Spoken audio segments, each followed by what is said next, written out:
Yeah, what do you got? Well, I got this. This is some wine in a Nice. glass from Laos. I stole this glass from Laos. Oh, Beer Lao wow. does. That is sweet. Yeah. Well, cheers to beer, Lao. Here's to Beer Lao and friends who ride bikes and mm-hmm. technology connecting us across the Truth. United States. So this is a special beverage. Laura and I enjoy our happy hours, and Mhm. a spicy margarita, a spicy grapefruit margarita is something that is a staple weekly, and so it's so fitting that you sent a bottle of Patron. Thank you so much. I was gonna say, did you use it was a very tiny bottle. It's probably, I would like to, Laura's gonna just be like, in one sip. Go straight to the bottle. No, it's perfect. And thank you even more for the onesie. That thing is amazing. We are psyched. So huge hats off. Thank you very much for that. It was fun. I kind of was going through all our inventory and I found a few of those. And I'm like, dang it, I gotta send one of these to Ted King. Perfect. And I sent one to Sonia Looney too. Nice. She just had a baby. So. Yeah, Laura and she they became very good internet friends as they went through pregnancy cool. together. Yeah, put your kids in the onesies and I don't know, do something. But yeah, I sent that to Sonia because we had 3 of them. And I'm like, 2 of my friends just had babies. Nice. Sweet. That's perfect. So this is a busy day for you. 3rd interview of the day. I mean, I'm thrilled. The best one. I appreciate being called the best. You had one with Forbes. You had one with a little beverage company called Red Bull, I believe. So, tell me, as question 1 of the COVID-19 questions, how does like a conversation with Forbes come to the table? That was a really interesting one. And I think it's a little bit about what we'll get into. But yeah, I've never talked to Forbes. It's kind of a big deal. But they wanted to talk about the Iditarod Trail and the ride that I just did there, but also kind of what it was like to be in such utter isolation. Mm-hmm. In the middle of Alaska in the winter, self-supported. Right. Chosen isolation to come out to the news of a global pandemic and now be in forced isolation. And so we talked a little bit about what that was like personally. And then a lot of, the lessons that are coming out of that. And I mean, I think everyone in the media, not media, we're all navigating without a map right now. Yeah. We are in a place that we've never been before. We don't have historical experience to draw upon, and we're all kind of making it up as we go along. Right. And so the conversations have been really interesting and very different. Instead of just like, how hard was it? How cold was it? Or whatever. It's how do we all navigate our world? So we will get into those logistics, and I don't want to state the questions that they may have asked because this is Ted and Rebecca 2.0. We were supposed to have a conversation a week ago, and things came up, and now. So basically, like, if you get asked the exact same question as Forbes asked, then I'm flattered that Ted King, non-interviewer, is thinking of such questions. Well, those questions I sent you, they sent those ahead of time, but we actually didn't go directly like that, and we danced around a lot of different things, so it was much more fluid. So sweet. Don't worry. Yeah. So how, and then, I mean, purely logistically, like, how does that, Forbes has not called me. Now, granted, I did not do the adventure that you just went on. So how does that conversation come up? Like, do you have an agent who is facilitating things? Does their research team find out about you? Does Red Bull facilitate it? Yeah, I mean, from being an athlete that you really have to be your own entrepreneur. You're an entrepreneur, and so some athletes have agents, have help, maybe have PR, but ultimately it's you or me who comes down to the hustle of selling yourself, because nobody can tell a story the same way that you would tell it. And so, no, I don't have an agent. I find that I still have to do it myself. But what I do have, is some really long-term partners, and that one in particular, that was Red Bull, who they have an intimate relationship with me. I've been with them 20 years, and they know what I just went through, and so they're really helping in this time and place. and it's something Red Bull has always done, but they're really trying to help support the athletes with their needs right now, which is, doing interviews, doing podcasts, doing online, whatever. And, we had a training thing last week with, 150 US Red Bull athletes, and the head of, social media and PR and kind of coaching us and helping us. And it's something that they've done, not just now, they've always done it. So I've done media training with them. I've done Red Bull high performance training with them.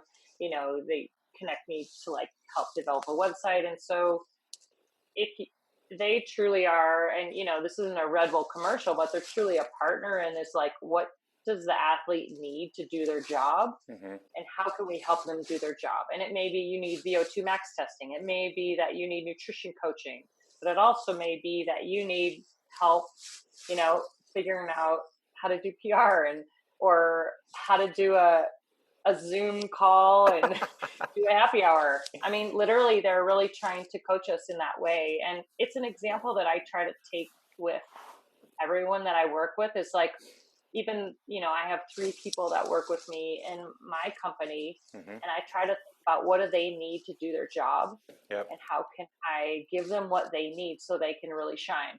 And it's kind of a leadership thing that Red Bull has taught me. They've taken from a very large scale of theirs to a very small scale. So long story short, Red Bull helped land that interview with Forbes, and it's cool. And the author covers extreme sports, so she's talking about Olympic athletes who, she's been interviewing people like, what do you do now? You were training for the Olympics, for 4 years, and how does that change your job and what you're doing? Man, that's wild. Well, I mean, that's a great way to expound on what Red Bull is and does, as we certainly know that they're a beverage company and they do crazy, they give you wings. They give you wings. And then, okay, then there's Red Bull Media, and so it's a media company. But everything you just said, it's almost like they're a facilitating company. Or probably... They're a partner. Yeah, they're absolutely... Yeah, it's an energy drink. It is. Did you just purposely flip your camera to see? Yeah, okay. I just did that. My interruption. Sorry. Yeah, they're a beverage company, but absolutely they are a partner, and they realize that the athlete is an extension of their marketing department. We're in business together, and so the more they help me do my job, the more I help them do their job, and it's. That from being an athlete, you've had sponsors that just give you a paycheck and there's no communication, there's no relationship. And then there's partners that you actually feel like a teammate and you're actually helping each other. And it's so much, there's so much reciprocity there too. Like when they bend over backwards, you want to bend over backwards because you realize how valuable it is and you don't want to lose that partner. Yeah, you want to work harder if you have a good boss or a good partner, you want to work harder for them. So I try to take that into consideration with my business and the people I work with. And sure. That's wild. Yeah. You've been working with them for 20 years.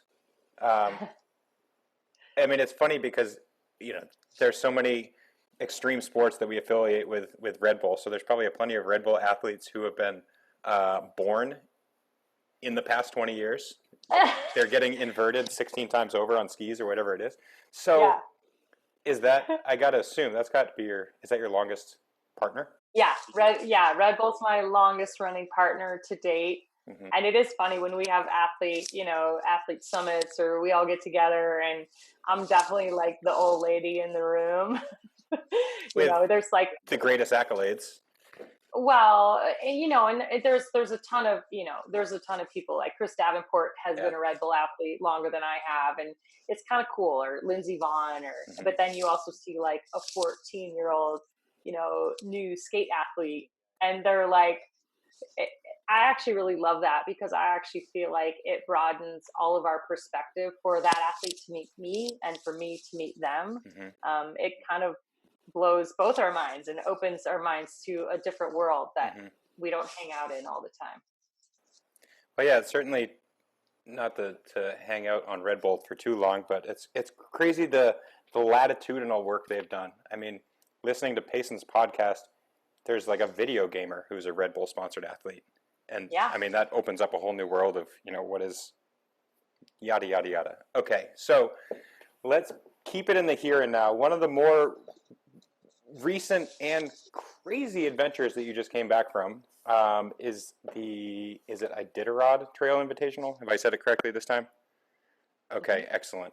So give me, if you will, the mere logistics. So summarize what the event is to our non-informed viewer listener. Okay, so Iditarod Trail Invitational. It's the human-powered race version of the infamous, very famous Iditarod Trail dog sled race that's been going on for a long time. And it takes place in the wilderness of Alaska on a historic trail that is known for dog sleds are kind of a big part of the history of Alaska, and it's how they moved mail. It's how they got from place to place in these really remote villages, and ultimately it's how they moved medicine during a diphtheria epidemic that happened. And so the Iditarod Trail has a really storied history. It's really cool. If you dig into the films and books about it, it's really amazing. But the Iditarod Trail Invitational is a human-powered version of that, and this is going on year number 19. Next year will be the 20th anniversary of the human-powered, and it's on the same exact trail, and you can compete in it, bike, ski, or run on foot. And we do the same trail. We start a week before the dog sleds, and this is the second year I've done. There's two versions. There is the short course, which is about 300 miles, and then the full length of the Iditarod Trail is 1,000 miles. So this is the second year I've done the short course. 2019 was my rookie year on the 350, and this year was my second year back on the 350, with the ultimate goal of hopefully attempting the full length 1,000 miler perhaps next year. Wild. And it is self-supported, so it's bike packing, where you are essentially a hotel on wheels, and you're carrying your sleeping equipment, your stove, your food, your emergency equipment, your bike repair stuff. You're carrying everything with you, and you really are self-supported. There are some really remote cabins or lodges along the way, and then you also airplane drop 2 food drops that you get along the way. And so other than those few places where you can get shelter, you really are exposed and alone in the most severe environment I've ever spent time in. So we've talked about it a little bit in the past. I remember when you did it last year, I was shocked and blown away because I had recently done the James Bay descent where I was riding in northern Canada. Same story, self-supported. Yeah. So there are that opens up 1,000 questions to the folks who are like, well, where do you sleep? Which I think is a great question. Like, are you bivvying every night? Do you have a tent that you're pitching? So you do carry a sleeping bag. What you carry is up to you. The race directors just say you're required to wear a satellite tracking device, but other than that, it is up to you to decide. So they don't say you have to have a tent, you have to have this, you have to have that. And so you choose. And I have a -40 degree sleeping bag, a bivy sack, an insulation pad to sleep on. I elected not to carry a tent or any kind of shelter just because it's heavy. And most people who do the Iditarod Trail Invitational, they are trying not to sleep outside as best you can. You have that bivy equipment kind of as emergency purposes, and you really do try to move from shelter to shelter because you can dry out your clothes inside. You can get warm water, but the shelters are 50, 80, 100 miles apart, and on average, you might be moving 2 to 5 miles an hour. And so, oftentimes you do have to sleep outside. And last year, my rookie year, I had to sleep outside once, and I had to do it again this year, had to sleep outside because I just couldn't make it to a shelter. So you're sleeping in the snow right along the side of the trail, and boiling water, you're melting snow to boil water. So you have water to drink. It really is survival. Yeah. It's so raw. It's so, I mean, raw is about as good as the That's word. such a good word. That's such a great word to say. It's raw and it's real. Mm-hmm. Yeah, the mistakes are few and far between, or you're just not coming home. How about when we were in Eastern Canada? I was terrified of polar bears. What's wildlife like out there? So a lot of wolves. Yeah. The bears are sleeping. Okay. Good bear. Good so bear. wolves, but really the big danger in Alaska in the winter is moose. Yeah. And especially this was a really high snow year in Alaska. So when the snow is really deep, I mean, the moose are literally, if they're not right on the snow machine tracks, they're up to their necks in snow. And so in a really heavy snow year, the moose all come and stay on the trail, and they don't move. They're deadly, and you wouldn't think, oh, moose, it's so awkward and weird looking. And actually this year there were 3 or 4 attacks on riders and skiers. One skier was like attacked by a moose. He's on his back, with his ski poles, defending himself. The moose is pawing at him, and he actually ended up having to hide behind a tree for 2.5 hours while this moose stalked him back and forth. And he's got, just his athletic clothes on. He's freezing. Right. The moose had stomped his whole sled and all of his gear. And so if you go to Alaska, the moose are no joke. Yeah. They are the most awkward animals that exist. And then the first time you see one, you're just like, oh, wow. Yeah, they're big. They're enormous. They're enormous, and they make really giant prints in the track. And, we came across a few moose, but we didn't have any interactions. But it was definitely, you stop, you give them wide berth, you wait. And riders had to wait hours and hours till the moose would clear a trail. No kidding. And be able to pass through. So they're just hanging out on the trail. As a rider, you have to get through that trail. Yeah, and you can't go off because the snow is up to your neck deep, and they don't want to go off. And so, you sort of have a little bit of a standoff, and everything I'm told is that you do not, try to shoo or scare moose away. You don't, throw food or whatever, because they'll attack you. And so you really just have to let them decide when they want to let you pass. Does anybody carry a gun? The locals do. Yeah. The people that live there, absolutely. Yep. I was not packing in my bag of gear, but probably some people do. It's probably not a bad idea. Right. It's amazing how stories, I think, are passed down, and how a rumor can quickly become a snowball into something massive. When we were doing our trip, we'd occasionally come across cars, and they would sort of look at this enormous shotgun that we had, and they would just laugh. And they're like, oh, man, when the wolves come out and the polar bears come out, that thing's going to do nothing to you. You had a gun? We had a shotgun, yeah. That's so cool. I've been practicing. My husband's been teaching me because he's a hunter. Yeah. So we've been practicing. Shooting a gun is a blast. I don't do it very often. And so, truth be told, it was only the first day and a half that we were worried about polar bears, because that was the day we were going across the ice, and that's where the bears are hunting, and then we went off the ice. So once we went over that hurdle and we knew we wouldn't see any more polar bears, my team was entertained that I've never shot a gun before, and man, that thing's got some kick. Yeah, I got the practice. It was a blast. So where do you strap a gun on your bike? It'll be at this exact point in the video that I'm going to overlay an image of Buck with his shotgun. And to our dear listener, yes, I'm gonna intersperse some video and images of your absolutely wild trip. Oh, I love that. So we can test out my editing skills, of which they are novice, to say the least. So how about, how many days were you out and about? How many days does it take to do 300 miles in the Alaskan snow? Well, last year, my rookie year, where I was way less fit, totally unprepared, kind of a mess. It took me 3.5 days to cover this distance. Wow. This year, way more trained, totally dialed with my gear, really confident, really solid. Took me 7 days. That's nuts. To cover the same distance. And the difference there is really the conditions were pretty horrific this year with, a lot of snow, a lot of wind, the trail being covered, the trail being unrideable. We probably walked 150 of the 300 miles. No way. Just because the weather was gnarly. Yeah. Mile one something. Ooh, slow going.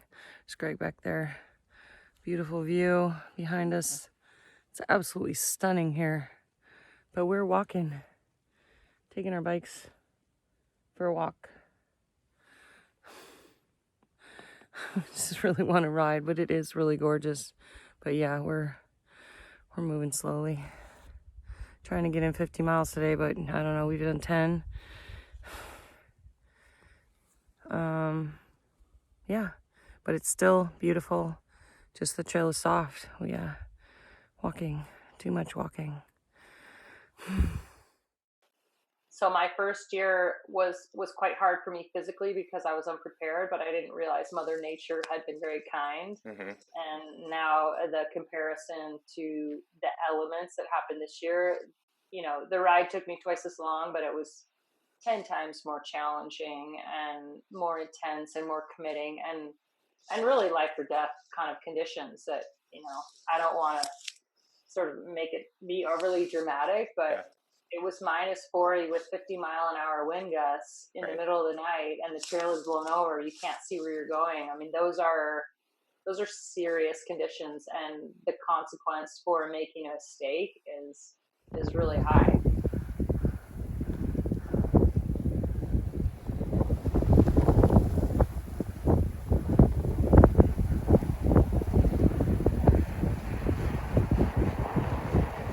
So let's pretend that my editing skills are good enough that right here I'm going to enter a little video that you have where you talk about accidentally veering off track.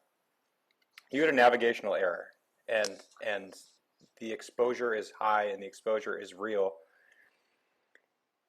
When I watched that video, I almost feel like a hesitation in your voice, like, shit. I mean, I put myself at huge risk.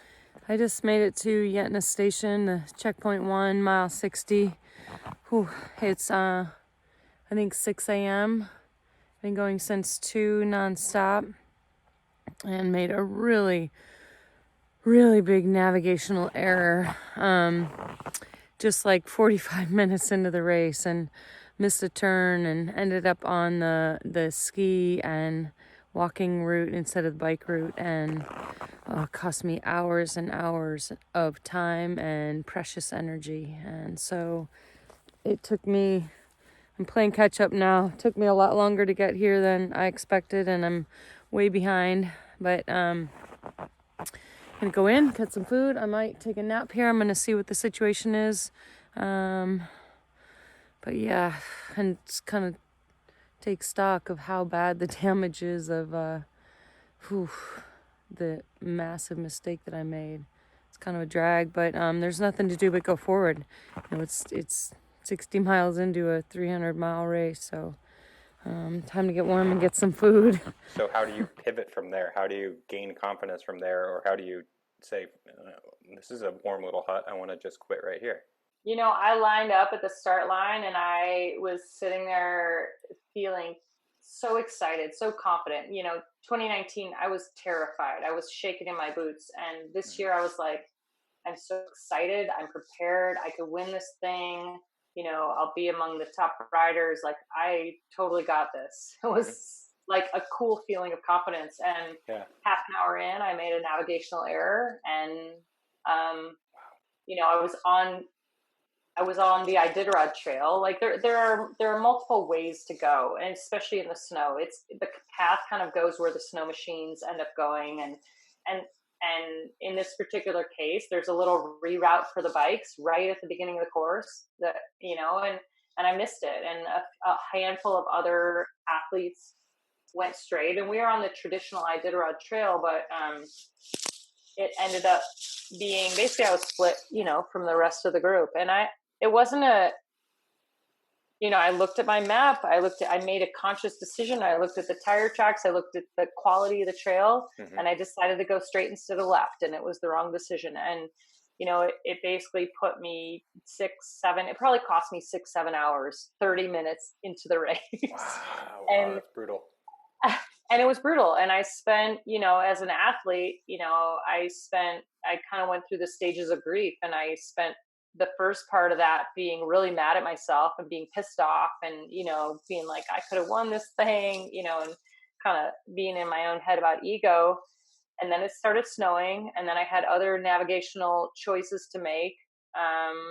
And then it got real, and then it became survival, and it became, I better not mess this up, because now I really am alone. There's only 50 riders in the race, and now there's just me in this section, and it's snowing, and it's dark. And nightfall came, and I quickly pivoted from having a pity party and feeling, mad that I wasn't in the lead, to this is the real deal, and this is where you're all your preparation, Rebecca, like, good thing that you're in shape, and good thing that you were prepared more this year, because now the stakes are really high. And so I had that pivot from poor me to, okay, I better be serious about this. And, making some really serious navigational choices where, and this is what's navigating in the snow. It's like, I can get from point A to point B on a map, no problem, when there isn't, 10 feet of snow. Mm-hmm. You make a navigational choice. So there's 2 snow machine tracks, for example. They both end up going to the place that you need to go. And this is the actual decision I'm faced with. Is this one are you going to have to walk and post hole up to your chest on this one, or are you going to be able to stay afloat a little bit better on this one and be able to walk and only sink it up to your knees? And that's going to be, those are the kind of choices I'm faced with. They're both going to navigationally, and people are like, how did you make a navigational error? And it's kind of this micro navigation of like trying to read the snow, like, a fortune teller trying to read sand. It's like, how are you going to stay afloat better on this one? There were 2 snow machine tracks this way and 1 dog sled. Is that going to be better than the shorter version that has 1 snow machine track? And this is a shorter distance, but is it going to take me longer? And so that's where I was in the middle of the first night. We started at 2 p.m. and this is that night. And I did pivot to survival. And I have to tell you, people are like, I'm so sorry you made that mistake, blah, blah, blah, blah. I'm so glad I made that mistake. It ended up being the biggest gift of the entire race, because if I really want to do the 1,000-miler, this is the true preparation of, Mm-hmm. like, do you have what it takes? Yeah. And not do you have like the fastest legs or the most watts that you put out, right, but do you have what it takes to survive in Alaska? And, I ended up really having to dig deep in a different well than I thought I was going to have to. I knew I was going to suffer. It was going to be hard. And I trained, and I had one of the checkpoint people when I came out, and I finally rejoined with the course. And I was like, so how? They're like, they just kind of looked at me, and we kind of shook our heads. Nobody needed to say anything. They knew I made a huge mistake. They knew I was bummed. And the guy just said, it's a good thing you're really strong. And then he's like, do you want a cookie? Like, don't mind if I do. But he was right. It's like, I'm so glad that I was physically strong, because it gave me the safety net to be able to deal with a situation that didn't go quite right. So when you did it last year and it's 3 days, this is going to sound foolish, but that's almost a sprint as compared to bad conditions on the 1,000-mile, right? So like, you've gone from 3 days to 7 days, and then there's a 1,000-mile that's going to take whatever it is, maybe probably 3 weeks. Yeah. So, I mean, you plan for 3 weeks if you're doing the 1,000-miler, and this year only 3 people finished. No way. Due to the coronavirus and everything that was happening, and they're actually shutting down villages along the way. But yeah, 3 people finished the 1,000-mile this year, and it took them, I think, 22 days. That's bananas. Does it? I mean, is there some accuracy in that? Like, in 3 days, yeah, you can deal with clothes that might be a little bit wet and you've sweat through them and you're like, okay, I'm going to be at the finish line in another 24 hours. Whereas like you can't make mistakes on week 1 of a 3-week race.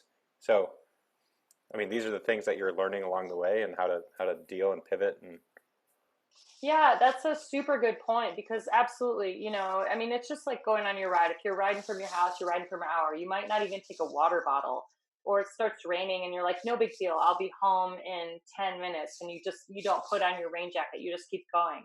And so you multiply that by 10,000, and the choices that you make every moment, from the start line, the choices you make are going to either pay dividends or wreak havoc, the next day or 37 hours later.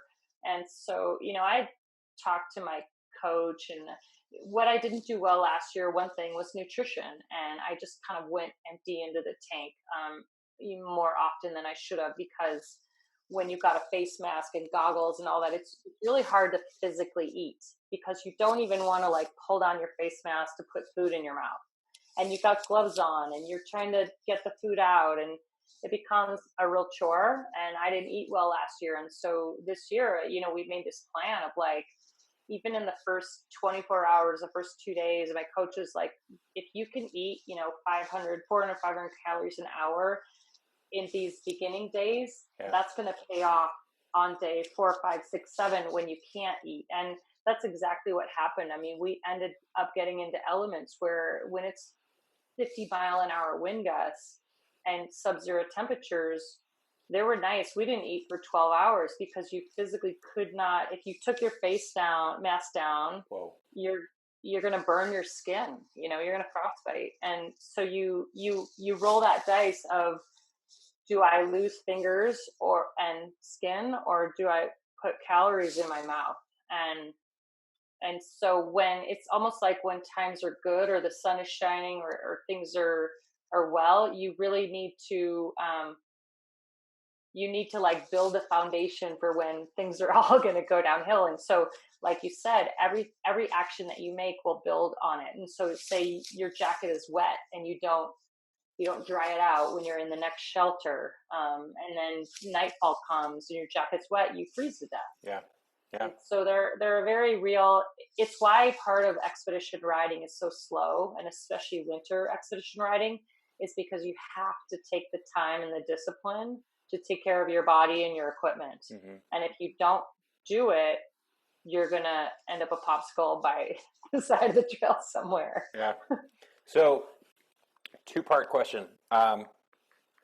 When I did James Bay Descent, I was surrounded by 3 people with excellent, super extreme conditions. So when I'm sweating and they say, hey, dum-dum, take your jacket off or unzip it and cool down, I could do that. I learned from them. And so the 2-part question is, who is teaching you these lessons? And big overarching question, like, how do you train? What is your training? So when I first signed up to Iditarod, winter expedition, I called up my friend Jay Peterberry, who's done 13 Iditarods. He's won it multiple times. He's, he lives in Idaho. And I had the luxury of being able to call him up. I called Colin O'Brady. I called Ed Viesters, who's a mountaineer. I had access to people that had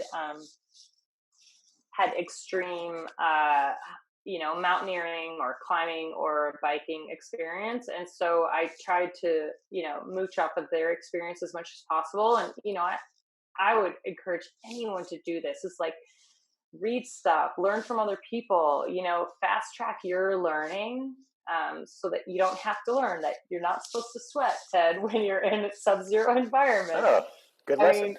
Yeah. Who knew? Mm-hmm. But exactly, like, you surrounded yourself with experts, and I did the same thing. I did a ton of research by calling up friends and asking for, information. And I took a bunch of notes and I carried that into 2019. And then there's a lot of trial and error where you're like, oh, I didn't do that, or that didn't work. And 2020, I was way more practiced, and I'd gone out, I changed up my gear a little bit, and I'd gone out, with my husband went this year. I talked him into it, which is pretty cool. That's awesome. And so we did a couple winter camp outs in Idaho, or rode 20 20 minutes from our house and like set up and like made dinner and and and we did that kind of practice. But the hard part is, you know, where we live, it's cold, but it's not -20, it's not -30, you know, it's 0, or maybe it's -10, like, but mostly it's above 0 in Idaho. And so I really didn't, there's nothing like being in -20 or 30. Like, I can't even explain it. It's like the cold isn't cold, it's actually just pain. And, you know, if you take your glove off, it doesn't feel cold. It's almost like you feel nothing, and then you just feel pain. And so the discipline, like you said, well, who's teaching you when you're on the trail? The personal discipline that's required to not do something really dumb, like take your glove off for too long, or you know, not put on your face mask when you should. I mean, it takes so much personal discipline to do the right thing. Mm-hmm. And what happens when you're physically tired is that you just don't want to do it. You don't want to take care of yourself. You don't want to eat. You don't want to drink. You're too lazy. Mm-hmm. And you're like, screw it. I'm too tired. I'm not going to do it. And that's when it gets really dangerous, is that you're not totally mentally with it, because physically you're so fatigued and you make bad choices. And that's where, you know, mountaineers or bike packers or skiers, that's where it starts to get really serious. And it's part of the reason I was so glad I ended up with my husband, not planned this year. We ended up doing most of the event together. And in these kind of conditions, you know, there were multiple times where I was not about to make a good decision. And he'd be like, no, stop and put your overboots on, or stop and put your pants on over, you know, it's okay, you know. And whereas I was like, no, I'll push on. Yeah. And there's sort of this voice of reason if there's someone else there. But if you're alone, you have to be that voice of reason. And I think that's what's so hard about solo expeditions, is that you have to 100% of the time be making good choices. And when you're fatigued physically, that's really hard to do.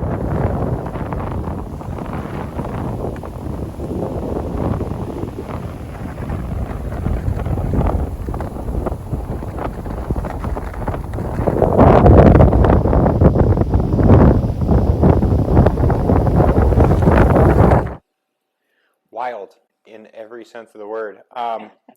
I had a question written down here, and so you sort of hit exactly on it. Like, photos and videos will do justice. It'll do a fraction of justice to how beautiful it is and how exposed it is and how isolated and desolate and just like, wow, this is very cool, real, raw Alaska. How do you ever try to explain how cold it is? Because that's something that I have always found very hard to put to words. I'm just like, well, -40 is where Celsius and Fahrenheit overlap. But beyond that, it's like, it's so cold, it's incomprehensible. I'm like, I think if you're in outer space, it's probably -40 degrees. I don't know. Sounds legit, right? Like, it's so, there is no room for error. I got frostbite the first night that we were out in Canada, and first day rather, because I didn't realize the consequence. And like you said, but you didn't feel it. Like, you didn't feel like it just was happening, and you're so numb. I mean, it's so raw, or you don't care. You're like, I can't deal with this right now. I don't think there is any way to explain what that kind of cold is like.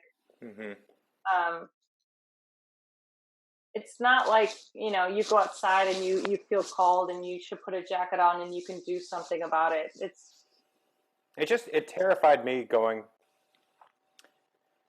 We did a practice couple nights, and it was a similar story. That was probably 0 to -10, and my only warm. That's super warm. Exactly, completely. My only frame of context was finishing up a regular ride, as we say, in the winter, where it's like 10 degrees or teens, and you're wearing whatever you're going to be wearing on a training ride when it's in the teens, and you're like, holy crap, I'm freezing, and I had to pee, and I nearly lost some digits, and then I came home, and the first thing I did is turn the heat up and got in the shower. So how the hell am I going to transfer that to these hyper extreme conditions? And it's having the team around you and exposing yourself to those things and trying it out one toe in the water at a time. That was my experience. I think that's what's so scary about this kind of environment is that there is no safety net. There's no warm shower. There's often not a shelter. And literally, you are your first responder. You are the one that has to get yourself warm. And whether that means running, getting off your bike and running because you're so cold, or, whatever it means, you can't stop. And there's no one that is going to warm you up. Your mom's not going to come, give you a warm blankie. You have to get the blanket out, light the stove, make the water, make warm liquid, get in your sleeping bag yourself. There's so much work that is required to save yourself. And so if you let yourself go to the point where there's no reserve to save yourself, then you can't actually get the sleeping bag out, get the stove lit. And I think that's where someone like you or me, that we're used to being racers and competitive athletes and put in that environment. I mean, I don't know if you felt this, but there is this push-pull of me of wanting to be the racer, not wanting to stop, wanting to be, as quick as possible. And then the survivor who's like, we need to boil water. And I'm like, but the racer's like, but that's going to take longer. Right. And then the other person's like, yeah, but you need it. Yeah, and you will live. I definitely I go back and forth between, do I really need it, or can I go a little further, but you risk the danger of going too far past the point of having reserves to boil water or get your sleeping bag out or take care of yourself. So another two-parter. On one hand, when you are deep and you are bonked and you're prone to bad decisions. Yeah. So therein, without actually asking it, that is one part of the question. But the other part is, you are a trained firefighter. You're a professional firefighter among your long list of accolades. So the majority of people who are doing this event and who have to look after themselves are not first responders the way you are. Do you think you see something like the Iditarod Trail Invitational differently with that set of eyes? Yeah. So the first part of what you said, we all know what a bonk feels like, and that you're kind of doing dumb stuff. The really hard part in consequential environments is that you have to stop yourself prior to the bonk point, and that's the fine line. You're like, can I go a little further? Can I not? Oh, now I'm over the edge. It's too late. And so having the discipline to sort of, you could go a little further, but you probably shouldn't. And there's this inkling in the back of your head. And I find that really hard as a competitive athlete. I want to push that edge, to the absolute limit. I wouldn't say that. So I will say, everyone on the Iditarod Trail Invitational, the human-powered version, you've got to qualify. You have to have done another winter expedition. Not anyone can sign up. And so the people who are signed up are vetted by the race directors, and they have some experience. And I do think across the board, there is a very healthy respect for that environment. The environment is so scary that I don't think there are people just like, hey, I'm going to do that. That sounds like a cool challenge. I'm going to run a marathon. I got a fat bike. Right. I'm going to do the Iditarod. I'm a 10. The environment is scary enough, and there's been enough footage of it that people understand the real deal, that it is a real commitment, and people take it really seriously. But you do have the broad spectrum of, really experienced expedition riders to people that are just gritty, and they've done their homework and they've prepared, but they've never been anywhere like that. And I probably was in the middle part of that spectrum, because when it comes to winter expeditions, I'm a complete rookie. I'm not good in that environment. I don't like it. I'm not suited for it. I have breathing problems. I have Raynaud's. I have circulation problems in my hands. And I sweat a lot. So all that put together is a super deadly. I hear all those things. And I don't like being cold, but I've done a lot of expeditions, long stuff, navigating, my adventure racing days. And so I have experience in not following necessarily a very well marked course that with a known distance, and so I have expedition experience, but I would say I'm a real sort of rookie in the cold weather environment. My firefighting skills, emergency skills. Low fire danger up there, I hear, this time of year. There's not fire danger, but you're right. Like how somebody reacts in an emergency environment, and we all know these people. Some people sort of are in shock and they stand back. Some people jump in and help, and it's like they don't even think about it and they just sort of go into a rhythm. And then other people are screaming on the sidelines and panicking, and probably all of us are some version of that. I think I've always been kind of the type of person when there is something really serious, I get to work and sort of deal with the emotions later.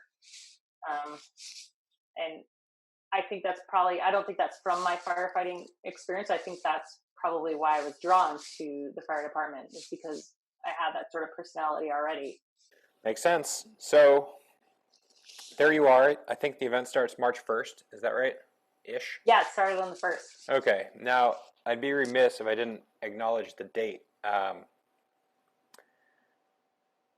mean, I'm going to like throw it all out there. Like, how does the March 1st start and the Iditarod Trail Invitational and the unfolding of the event, how does that coincide with COVID and how things unfold from there and how you come back into reality? Yeah, I mean, when we started, obviously, we knew things were happening, but there wasn't like shutdown in our country. Probably, I was focused on my own thing and focused on going into the Alaskan wilderness. And I really, perhaps naively didn't think much of it. And we went in and then when we finished on March 7th, we were still in a very small town in Alaska, and I had to take a plane to Anchorage. And so then we land in Anchorage and start seeing the news and start tapping back into the community. I mean, you have to remember, we had no cell phone, no outside communication. That the people that we interact with along the trail are, really hardy locals that live there year round in the winter. So blissfully peaceful. Peaceful, beautiful, scary, wonderful, but we literally had no outside news for the 7 days that we were on the trail. And so we had no idea this thing was exploding and blowing up and taking over across the world. And our trip home was, we flew through Seattle, and I think that was my first kind of like, the airport was empty, and that's where we start seeing the news running on the channels in the airport.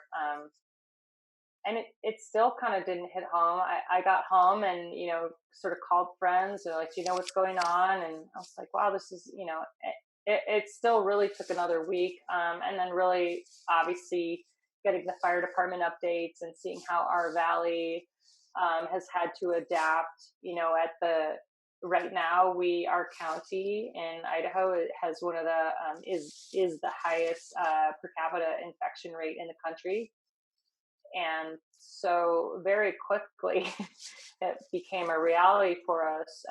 Obviously, just from coming home, but also being part of the emergency medical system here in Idaho and seeing the protocol changes and having neighbors affected, and my husband's going to work on the fire department full time, and so there was a very quick, snap back to reality. And usually when I come back from a big expedition, there was always a processing time of you go somewhere that remote, do the hardest expedition of your life, physically exhausted, mentally exhausted. It takes me some time to come back and get back to the real world anyway, and to process and think about what I just did. But this time, we weren't allowed, we didn't really have that space to do that. We came right back into a global pandemic and economic crisis, and very quickly, very quickly the real world. And suddenly what was so hard on the Iditarod Trail, that I couldn't even believe I survived, instantly, I wished I was back on the trail, and how much easier that seemed of the navigation of just, you go forward, you take care of yourself, you get from point A to point B, that suddenly seemed so much easier than where we are now. Oh man. Yeah, there's some truth to that. There's a lot of truth to that. How about, how does the isolation compare? Like, as we're all sheltered in place and hunkered down. No, I haven't left my house or Ketchum since I've been back from Iditarod. That was the last trip I took, and we are also sheltered in place. I'm lucky in that I have a roof over my head. I'm allowed to go outside and ride my bicycle, and that's really precious. I feel really lucky. I mean, for people in New York City or elsewhere that can't do that, I really feel for that, and so I can't complain about being at home. I mean, there's part of me that's actually really cherishing being at home. I'm sure, as you are, with a new baby, and yeah, I love where I live, and I live here because it's amazing, and I love my husband and my dogs, and so that is all. I don't mind that. I don't mind that kind of isolation. I'm a solo athlete. I'm used to doing things alone.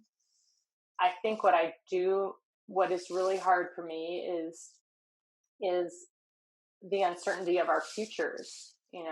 As an athlete, we're used to, you put in this training, you set these goals, you do the work, and the outcome happens. I mean, it's a pretty linear formula. Whereas right now, with the business that I'm trying to run and my events and, the life that I cherish here at home in Idaho, I don't know how that future looks, and I don't know how to navigate it because it's not a linear progression. And that's the part that is more scary to me than staying home, or that's more challenging than staying home. Yeah, I think if you are a certain demographic, if you have a roof over your head, if we'll be able to weather this financial storm, then right now it is sort of a moment of peace. And I'm with you that as much as this time is very scary, for me it's almost scarier on the other side. Like, what if you're in a world where you can't hug and you can't shake hands, and a completely rattled small business? Those things scare the living daylights out of me. I mean, you and I we've talked a lot in the past week or so about small business in the context of cycling events, because the majority of people who run cycling events are small business, and there are very few who do it exclusively. It's usually a significant side job. It's something that you pour your heart and soul into, but it's not your be all end all. So yeah, it's terrifying to think of the prospect of those things completely being rattled. To what end? And we don't really know. You made two really good points there. One is that this is a moment of peace and cherishing the little things, like, time with your family at home, or having a meal, with someone that you normally don't have every single meal with, or, I'm gardening a little bit more this spring. I planted a planter box yesterday. I'm very proud of it. I mean, it's that, to me, that is the stuff that we need to cherish, because really those might be the most important things in life. And sitting and spending time with somebody and growing something in the garden, or creating something at home, or learning to play music, or just sitting there doing nothing, looking at the sky. So I think that people should try to find, if they can, those little moments in their day. We don't know what the future looks like, but we can control our day. Mm-hmm. And, I've been making more time to walk the dogs, or sit by the river, or plant in the garden, even if it's 5 minutes, because there is this underlying level of fear and uncertainty, and that we all have. But finding a little minute to ride your bike or play with a dog, I think is critical in our long-term health and survival. And your second point, these small businesses trying to survive. Every athlete I know, almost every event that I know, we're all entrepreneurs, small business owners, and we're trying to create a life that's inspiring and sustainable for ourselves. And most athletes I know and event directors are diversified is kind of a good way of putting it. Like you said, we don't have just one job because we're hustling and we're trying to make it work. My husband doesn't have just one job. As a firefighter, he's got to have another full-time job too. And that's the sacrifice we make to do the careers and, follow our passion. But it's definitely not easy in this time. There is very little safety net for a lot of my friends who are small business owners, and me included. I'm hustling to see how Private Idaho is going to survive. My speaking engagements have all been canceled, and so it's a time to get creative and kind of try to protect what we love. But you're right, our future may look very different than our past did. Who's to say it's going to go right back to being what it was before? I don't know if it is. Have you, on like a literal objective question, have you had to make any changes yet to RPI? So your event is Labor Day weekend 2020. Yeah, so we have Rusch Academy that's supposed to be end of June. There are some training camps in Idaho, and then we've got my signature event and my biggest fundraiser of the year, and a big part of my business is Private Idaho on Labor Day weekend. And at this point, we haven't postponed or canceled. And it's kind of waiting and see because it's such a dynamic environment. Things are happening every day. Part of the good news of being one of the counties that has the highest infection rate is that, and being tapped into the fire department, is we're getting resources and studies here for antibody and things like that will hopefully help guide the future. And so for Private Idaho, I think it's a little too early to tell. One thing I know for sure, I don't know if it'll happen or not this year. One thing I know for sure, if it does happen, it's not going to look the same as it, Oh, has. You're right. Well, right. Speaking of not shaking hands, like, how are we going to galande coif? Right. I mean, how do you galande coif? I mean, it will have to change in some format or another because our world has changed. Yeah. But galande coiffing. If it's clearly a shotgunning competition, then please continue to count me in. Maybe we add in shotgun. Okay. Terrific. We might add that. Yeah. It's self-contained. It's within you and your can. It's perfect. Yeah. Okay. Yeah. Yeah. It is a What about wild... your event? Have you made a decision? The sole decision we've made so far is we offered up, if anybody needed to make any changes to their registration, then we, without question, gave them refunded their entry. We are the first weekend in August, so yeah, basically a month before you. And short answer, no. Yeah, it's a frightening time. I was listening to a podcast today that Wuhan province, they have just released their shelter-in-place order, so people are now, as of literally today, they're back out and about. But no, it's. I really respect the fact that you in this different environment. I mean, obviously you're trying to run a business and have your event, but I really respect that no questions asked, told people if they need a refund, you'll offer it. I think that we're all going to have to make concessions this year as a cycling community, as a gravel community, as friends and the bike community, or whatever community you're in. Everyone's going to have to make concessions to kind of try to help the industry as a whole. Yeah. I don't think this is a time where it can be me first. And, globally, we are all from around the world. We are all facing the same enemy. Mm-hmm. It's like a war, but we're not against each other. We're actually all with each other. Yeah. And I think that extends from a global atmosphere from every country around the world. But then you take that down into each of your communities. It extends to the cycling community, the gravel community, your local food that you're trying to support, your local businesses where you live. Mm-hmm. I think this is a time where people really do have to, we're all trying to survive, but we will survive better together than individually. Truth. That is the hope, and that is the plan, and it's just crazy that the enemy is not that person, which is actually, it's going to sound terrible, but there's almost something wholesome about that. Like, it's not like we can say that country and that person and that leader is a dictator and bad. Like, we as a globe and a global community are fighting this thing.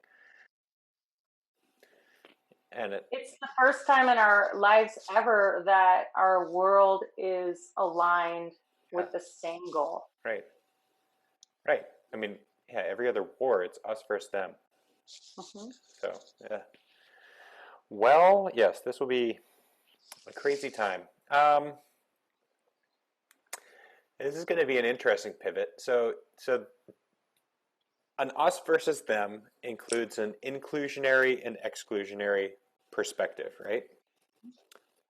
You and I have talked at length about something like rules or etiquette in terms of gravel, because you are a gravel shark and you promote all that is good about riding a bike. And you're the gravel mullet. Mullet protocol, baby. So, I mean, maybe it's as simple as the answer that I feel like I'm about to elicit. The question is going to be, how do you write rules without being exclusionary? For example, like, I don't personally like the concept of teams in gravel racing, but there's something that's going to be inherently exclusionary about saying no teams or aero bars or whatever the heck. So I guess the question is, how do we write rules without being standoffish and exclusionary? It's a super good question. I think if the answer was easy, if it was easy, everyone would do it. And so I think it's important that as a gravel community and as independent event directors or, riders, that we continue to have an open dialogue between all of us, because I think collectively we will come to that answer. I keep going back to, why do we think we need rules or ethics? And it's because we want to protect what we love. Mm-hmm. And what is it that we love about gravel? We love that it's unique. No two events are the same. There isn't a formal structure to it. We like that it is sort of rogue and different, and it is inclusive. We like that fact. So how do you maintain what we love without putting a bunch of rules? I totally agree with you. So I think, one, the dialogue is super important. Two, I don't necessarily have the answer. The reason I put forth Gravel Shark ethics is because ethics are easy, mm-hmm. Basically be safe, be honest, be accountable, be responsible, be kind. And that's what I thought the answer was going to be. Just be like, just be a Gravel Shark. The rest is going to come as it is. I mean, part of it is that simple. The hard part is as more people come, and either they intentionally want to bend the rules or they just don't know. Mm-hmm.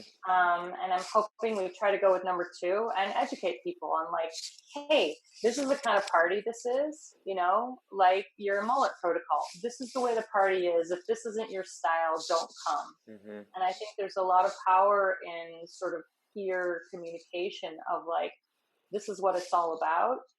If that's not you, then you can hang at that other party that you were coming over from. And I'm very conscious, like you, that to not recreate either road racing on dirt, because the road racers, what they didn't like about road racing, why bring it over? Don't come pee in our pool. Yeah. In mountain bike racing, there's elements of mountain bike racing that are in gravel, that may not fit. Gravel is a unique place. Mm-hmm. And so, I think the dialogue has to stay open. I think we need to support small businesses and unique events that are totally crazy and off the wall and totally different. Mm-hmm. And I think that honesty and integrity, need to rule. Mm-hmm. And there is power in numbers. And so if the gravel community loves gravel, what gravel is, then they'll want to protect it. It's just like protecting public lands. You know, if you learn to love it, you want to protect it. And so a lot of that is just education. And, you know, keep telling people, yeah, it's the mullet protocol, it's the gravel shark, and that's not how we do things here.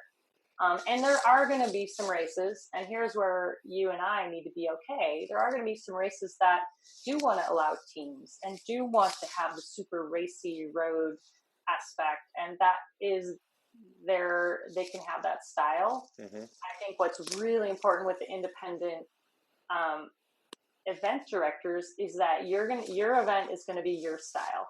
My event is going to be my style, and I'm going to make it the way that I want it to be, with more mountain biking, a little more technical, a little bit different, less aid stations, where another event might want to have more aid stations and more pavement in their route. And I think maintaining that uniqueness is super important in keeping it authentic. If it becomes cookie cutter and every event, you know that this event is a cookie cutter of this event is a cookie cutter of this event, then that gets boring. I mean, it's like not having a small independent bike shop or coffee shop in your hometown. If you knew exactly what you're going to get, there's sort of peace and fun in knowing, oh, I know exactly what that product is that I'm offering. But there's also the diversity in the offerings right now in gravel are amazing, and that's what I wouldn't want to see go away. Yeah, and I love. You're exactly right that gravel is its own entity, which is certainly stating the obvious. But yeah, people are like, well, yeah, it's this combination of road and mountain biking. But road and mountain biking are both, and cyclocross and track are standoffish in a way that gravel is so welcoming. I did a presentation not too long ago, and I got to pull a bunch of numbers from Bike Reg, and it's really cool to see that gravel is just this magnet for people who are new to cycling. Like, they would never do a crit, they would never do a mountain bike race, they were never going to do a Grand Fondo, but they're doing gravel. And yeah, to introduce them to it in the right environment at the right time, I think that's where we might see this groundswell. It's so cool. I love it. And it's so expansive, right? Like, you see so many people who are doing it who would never ride a bike otherwise. And that's like, is this the revolution that is going to be what transforms American cycling culture, so that the person who like drives a big pickup and otherwise is going to honk at a cyclist is now waving at a cyclist? I don't know. That's my hope. That's our hope. But it's cool to see that organic, real groundswell that just, you know, I've been riding a bike for 20 years. I've never seen before, and who knows how long this is going to last. I think it's happening because people are wanting to, and you see this from sort of the migration of people moving from big cities to smaller towns. You see it that people are, you know, changing from road riding to gravel, or people just riding at all. I feel like our country and maybe our world as a whole, they want to get a little bit off the beaten path and away from all the technology and the noise. And there's, I think, real primal sort of desire for people to get into nature. And I do believe that that's part of the explosion of gravel in the last 5 years, is that people want to get away a little bit more. And you see that in the way people are traveling. They're, you know, not staying in hotels as much as they're like renting RVs and going places. And it's a phenomenon that's happening, I think, because of the speed and the pace that our technology and our world has been growing, that people are so hungry for nature and escape. And gravel really does fit that bill for a lot of people, because it's not intimidating and it's accessible. Truer words are rarely spoken. Okay, we can wrap up with two questions. One is good and one is from our audience. Sorry, one is from me and the good one is from our audience. What is your 8 a.m. and what is your 8 p.m. guilty pleasure? Presumably in the context of something that is tasty and consumed, but maybe you have some other vice that isn't. Oh, okay. I get it. 8 a.m. and 8 p.m. guilty pleasure. Well, 8 a.m. is coffee. I mean, I'm always coffee. and I really try to drink water along with my coffee, but I usually drink a lot of coffee. Yeah. So that's that. Sometimes I put like layered, superfoods in it, and then I feel like it's health food. But most of the time, it's just black coffee. Nice. Coffee and a dog walk. That's my 8 a.m. Guilty pleasures. Both at the same time. It's pretty awesome. And PM guilty pleasure. Probably, a Manhattan or whiskey on the rocks, sitting on the back porch with the dog and the husband and saying, woo, that was a good day. Sweet. That's perfect. That's outstanding. How about in the context of being up in Alaska? What do you, outside of being in your sleeping bag, and you want to stay in your sleeping bag at 8 a.m. and 8 p.m.? I will tell you, sunrise was I was so happy when the sun came up every day. Yeah. Just like, it takes a level of stress down about 20%. Mm-hmm. And I was really scared every time the sun went down each evening, and knowing that I have a very long 12-hour night of dark and cold. Mm-hmm. So that was pretty scary. As far as like guilty pleasures, I mean, it was so special to do most of the race with my husband. I mean, the gift that came from me taking that really big navigational error is I basically ended up with my husband, and we did the remaining 6 days together. And cool. Our relationship is, I mean, we have a great relationship, but it's pretty deep now. Like, I learned a lot about him. He learned a lot about me, and it was really special to share mm-hmm. the beautiful Alaskan wilderness with him, but also share life and death kind of consequences. And, one of our, we were out of food. I think I told you, because it was way longer than we thought it was going to be. And I remember the last night we were out of food, and we're like trying to get to the last rest stop that had salmon burgers, and we had nothing left. And we found a little bag of beef jerky in like the bottom of one of our frame bags. And it was just like, oh my God, we have jerky. And so we stopped and we melted snow and boiled water and put it in our thermoses. And there were 2 pieces of jerky. We each took a piece of jerky and put it in our thermoses and made like a beef broth. And it was like the best. We were just so happy. We were just like so happy to have that beef broth. And it kind of was one of those moments of like, you don't need much. Yeah. And when you're deprived of like all of the comforts of life, and then you get a little piece of jerky and you put it in some hot water, and you're the happiest person on earth. And it was perspective of like to cherish the little things and what really is important in life. That's poetry. I'm thinking of the actual ramifications of, like, you have to exert yourself. You need calories. You need to continue to pedal on in order to survive. And there you are, like, surviving on 80 calories of beef jerky. Oh, this is amazing. So I'm going to tell you, I tried to gain weight before, with my coach. I gained a few pounds before I went into the race. So I went into the race at like, I don't know, 135 or 136. Uh-huh. Ended up basically being calorie deficient for days. You're the reason I try to put on a few pounds is because you end up basically eating yourself. Yeah. You can't consume enough calories for what you're burning, and mm-hmm. so you're eating muscle tissue and fat, and so that's why I put on a few pounds. So I finished the race, and I weighed myself at the finish line because we stayed in this person's house, and it was really amazing.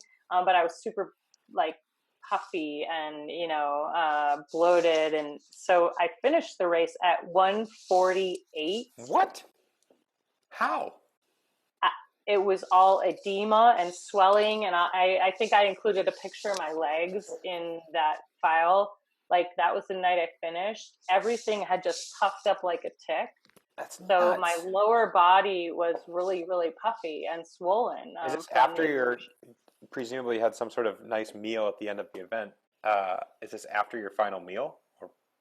I mean, it must No, have been. it was just, I mean, it was edema. It's swelling. And so you end up, because you're not, you're on the move for 20 hours a day. You're not sleeping. This is kind of what happens is you end up getting a ton of basically cankles, but from the waist down. And so there's a ton of swelling and edema, and you retain water. And so, yeah, I finished the race at 1:48. And then 4 days later, I was down to like 1:38, and basically you're just like shedding water. And then by the time I got home, I was 1:31. So like I had lost weight during the race. Yeah. And so essentially, 15-ish pounds of basically fluid retention. And That is wild. I know, it's crazy And to 80 think. calories of beef jerky with all that salt. Yeah, I mean, it was too much salt. But your body really is deteriorating and breaking down, and I mean, it's kind of, that was kind of dramatic for me to witness. Yeah, it's not going to make a lot of people want to go do that Iditarod. That is freaky. Okay, a cute little last one. On your long rides, podcasts, music, or nothing? Usually nothing. If I'm really busy with work, it's podcasts or sometimes music, but usually nothing. Beauty. Wait, the Ted King podcast. Yeah, that's. You've already listened to that, in your car drive and stuff. So, yeah, I hear you. I really like to be quiet in my head, and I like to not have a lot of noise. So music or nothing is really what I prefer, because I really do. My riding really is kind of where I meditate, where I solve problems, where I figure things out. I stop a lot and take voice recordings, because I feel like when my blood is flowing in my body, it's flowing in my brain too. And I feel like my most creative thoughts happen on the trail. And so I try to not distract that with other noise. That's very cool. So subsequent penultimate or ultimate follow-up, how much technology do you bring on the trail? Do you have a GPS? Do you have a phone? Do you have when I say the trail, like Iditarod? Oh, and Iditarod. So I have, my Garmin eTrex, which is my satellite tracking and my emergency communication device if I really do need to throw up the red flag. And then I have my phone. So I have Garmin EarthMate on my phone. So I have the map in multiple places. I have it on my phone. My main navigational tool is a Garmin eTrex, which is a smaller handheld unit. And the reason for that is that typically I use the Garmin Edge 1030 in my riding, but in cold weather environment, you need a device that you can put in lithium batteries and change the batteries. Yeah. Because you aren't able to plug electronics in along the trail. And so I use the eTrex for my main navigation, but then I've got backup on my phone. I have a good old fashioned paper map in a Ziploc bag because I'm paranoid if all technology fails. But yeah, those are my main expedition navigation is the eTrex, the InReach, and then a backup on my phone and paper. So that's a lot. It's perfect. Well, yeah, I'm thinking in the context of temperatures are going to deplete your phone. Like I would turn my phone on and you'd have 1% battery. Yeah, so you're definitely trying to manage electronics in that way. And so I have a vest. A lot of my electronics are inside my clothing, like 7 layers deep inside, pockets inside vest. And so, you're storing batteries there, you're storing electronics there, and yeah, you can't run a GoPro or a phone or any of that stuff very long. And so that's another part of the management system of making sure your navigation is working and you can take a picture. I mean, sure. Yeah. Like those pictures you're going to put up, those were hard to get. I believe it and I get it and I know it. Oh my gosh. Yeah. I still have some damage from that. I'm, from taking pictures. 1 month out. Yeah, exactly. Your rapid fire shutter shot. Well, do you think you'll do a winter expedition again? Oh man, great question. For better or worse, the guys they rode I think it's Wapak Trail around the same time as Hazel's birth, so I got a good get out of jail free card, but it's the longest ice road on the planet. and they rode that. It was like 900 kilometers or something. Around the same time. That doesn't answer the question. Yeah, when they did that, there was a small inkling of me that was a little bit jealous. There is something that I've never experienced about being out on a trail like that. To go full circle, like how raw it is, how exposed you are, how at the beck and call of nature is just, it's something you'll never experience anywhere else outside of going to the moon or being in Siberia. I mean, it's just so, there's something awesome about it. There is an allure to go back. I have nothing on the calendar, and who knows when the heck that might actually happen. It is actually happy hour in your neck of the woods right now, not to be confused with the previous one, which is happy hour precursor. Thank you very, very, very, very much for your time. I hope this was the best of your Forbes, Red Bull, and Ted King interview trifectas. So thank you very much. This was the highlight of my day, Ted King, as always, whenever I talk to you. It's a pleasure. It is awesome. Great to... Thank Hazel and Laura for letting us do this. They're amazing. I just got a glimpse of them both. One's napping. Teamwork. Yeah.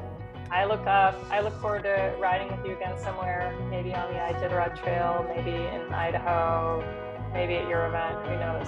Hopefully all three of those things. Yeah. All right, with 1% battery on my computer, this is working out really well. All right, thank you so much. See ya. Bye, guys.